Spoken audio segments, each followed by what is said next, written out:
코로나로 인해 일어난 변화들은 향후 우리 사회를 주도할 것으로 예상되고 있습니다. 때문에 전 세계 각국은 코로나 극복 이후 다가올 새로운 시대와 상황, 일명 포스트 코로나 시대를 대비하고 있는데요. 새로운 시대를 대비하기 위해 한국과의 협력 의사를 밝힌 국가들이 쏟아져 나오고 있습니다. 29일에는 아세안 사무총장이 포스트 코로나 시대 회복 방안을 논의하며 한국과 협력하길 원한다는 입장을 밝혀 화제가 되고 있습니다. 아시아에서 가장 큰 영향력을 가지고 싶어하는 중국과 일본에게는 배가 아픈 소식인데요.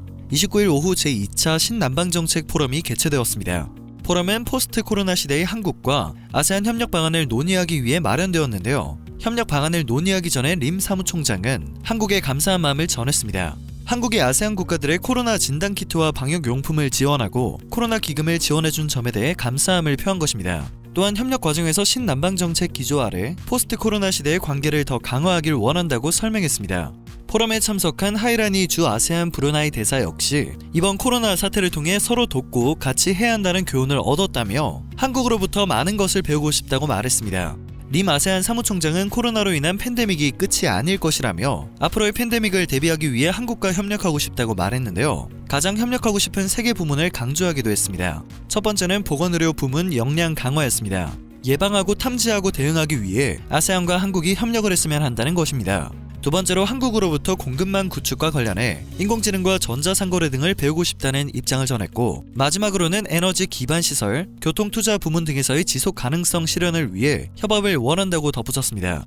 아세안 국가는 브루나이, 캄보디아, 인도네시아, 라오스, 말레이시아, 미얀마, 필리핀, 싱가폴, 태국, 베트남 10개국으로 막대한 잠재력을 지닌 소비시장이자 생산기지로서 세계 경제의 새로운 성장 엔진으로 부상하고 있습니다. 이러한 국가들과의 협력 수준을 높여 미국과 중국, 일본, 러시아 등 주변 4강국 수준으로 끌어올린다는 것을 핵심으로 하는 신남방 정책의 실효성과 진정성이 상당히 높아졌다는 것을 느낄 수 있는 부분입니다. 미국과 중국의 갈등이 지속되고 강대국 간 전략적 경쟁과 안보 갈등이 심화되면서 세계 경제의 불안정성이 깊어지고 있습니다.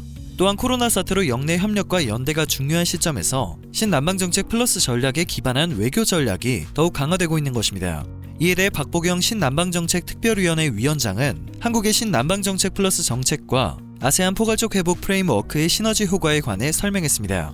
이어 아세안 경제 회복에 한국이 협조할 것이라며 보건의료 협력과 한국형 교육 모델 공유, 쌍방향 문화 교류 등 신남방정책 플러스의 7대의 전략을 하나씩 소개하며 한국과 아세안의 공동 번영을 기대한다고 말했습니다.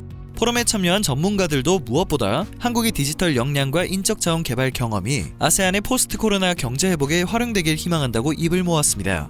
지난 19일 한국과 과테말라 외교장관 회담에서 과테말라 외교부 장관도 한국이 포스트 코로나 시대의 중요 협력국이라는 입장을 전한 바 있습니다. 과테말라 외교부 장관은 과테말라는 한국이 중남미와의 통상 관계를 확대하고 과테말라를 비롯한 중미 지역과 관계 강화를 추진하고 있는 점을 높이 평가한다며 한국이 과테말라의 고용 창출과 투자에 있어 아시아의 핵심 파트너라고 평가했습니다. 또한 이번 회담에서 가장 중요한 임무 중 하나는 과테말라는 한중미 FTA 가입을 위해 협상과 대화를 추진하고자 하는 의지를 한국 정부에 전달하는 것이라며 강한 협력 의지를 밝혔습니다. 과테말라 외교부 장관은 과테말라 정부와 국민을 대표해 작년 한 해 과테말라의 코로나와 자연재해 대응을 위한 대한민국 정부의 연대와 지원에 대해서도 감사를 표했습니다. 38번째로 OECD 회원국에 가입한 코스타리카 또한 한국과의 협력 의지를 밝혔습니다. 정의용 외교부 장관은 한중 남미 디지털 협력 포럼 참석자 방한한 코스타리카 외교장관과 면담을 가졌는데요. 코스타리카 외교부 장관은 코로나 이후 경제 전환과 대아태 지역 교류를 강화할 수 있는 기회를 맞이하고 있는 상황이라며 한국은 코스타리카가 벤치마크하려는 나라라고 설명했습니다. 또한 한국이 아태 지역에서 주도적 역할을 하고 있다는 말을 덧붙였습니다. 아시아 태평양 지역에서 한국의 영향력이 높아졌다는 것을 제대로 체감할 수 있는 발언이었습니다. 또한 포스트 코로나 시대의 경제 회복을 위해 한국판 뉴딜 정책과 코스타리카의 탈탄소 계획 및 디지털 전환 정책 등 지속 가능성이라는 근본적 가치를 반영한 정책으로 함께 협력해 나갈 것이라고 강조했습니다.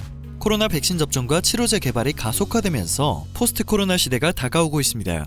새로운 기업 전략과 산업 정책을 서둘러 추진하기 위해 경제 성장의 실마리를 잡아야 하는 상황에서 한국과의 협력을 원하는 국가가 많아지고 있다는 것은 매우 긍정적인 신호입니다.